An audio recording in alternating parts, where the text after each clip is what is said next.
So here we are again with News Roundup number 118. I've finally caught up with myself again, and here we go. It seems that British taste buds are changing. The Daily Mail reports on a survey by herb producer Vitacress, which reveals that coriander has overtaken more traditional favourites to become the most popular fresh herb. More than 30 million packs and bunches were sold in the last year, as Brits tucked into world dishes. Parsley came in second with 23 million sales, and basil was third at 19 million. The study also found 30% of people have started cooking more world cuisine, with dishes from Mexico, China and Thailand growing the most in popularity over the last 5 years. A spokesperson for Vitacress said, "Sales of fresh herbs combined with this report into cookery trends firmly demonstrate that we are a nation with truly international food tastes. Greater availability of ingredients, international travel, and more exposure to food in the media are all factors in driving popularity of ingredients." Carrot and coriander soup, one of my favourites. The residents of a Welsh village, and I'm going to pause here and just say to all Welsh people who might listen to this, I do apologise if I've pronounced it incorrectly, but your language is very hard to say. Right, I'll start again. The residents of a Welsh village have finally found a solution to a disagreement over the spelling of its ancient name.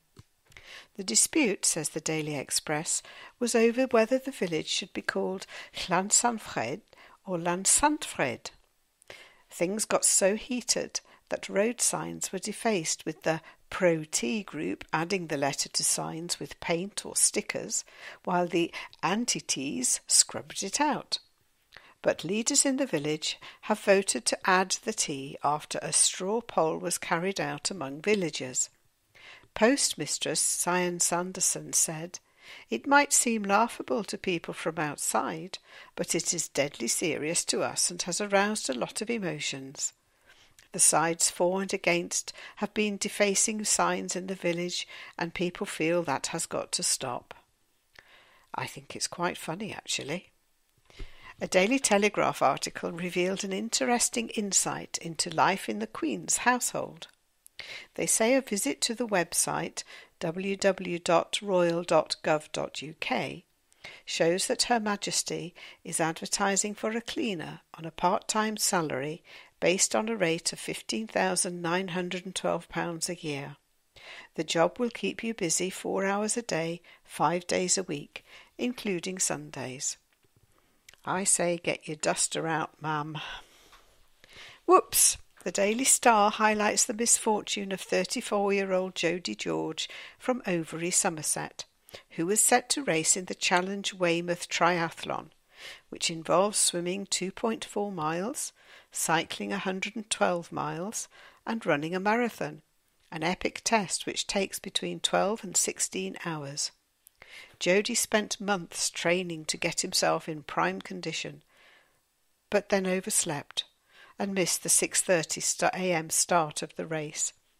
He said, "I set the alarm on my phone for 3 a.m. It went off, but I hit snooze as I normally do. The only trouble was I hadn't switched on the snooze facility for the new time. I went back to sleep, and the next thing was the alarm going off at 5 to 6. Oh well, at least he's got himself fit." That was a close shave. The Daily Mirror relates the story of James Wilson from Bradley Stoke in Gloucestershire, who discovered a winning lottery ticket for £51,232.90 the day before it was due to expire. James was clearing out an old wallet when he stumbled across the Euro Millions ticket. He commented, "When I met with the National Lottery advisor, he told me that Camelot had been publishing details of the missing ticket through the press for the past 6 months. Well, it was obviously his money. Beware of visiting Newport Road in Cardiff. The Daily Mail tells us that its speeding camera has brought in £800,000 of fines in 6 months and flashes an average of 71 motorists every single day, making it the most lucrative speed camera in the UK. A study outlined in The Independent has revealed some of the commonly used words we have difficulty in spelling.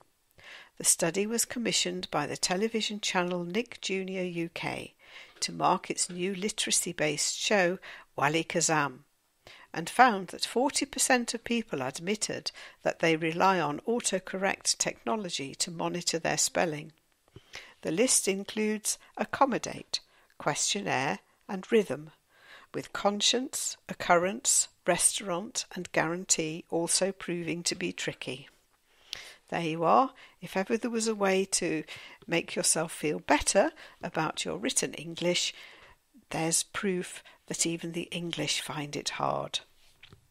So I hope you enjoyed that, and I'll speak to you soon. Bye-bye.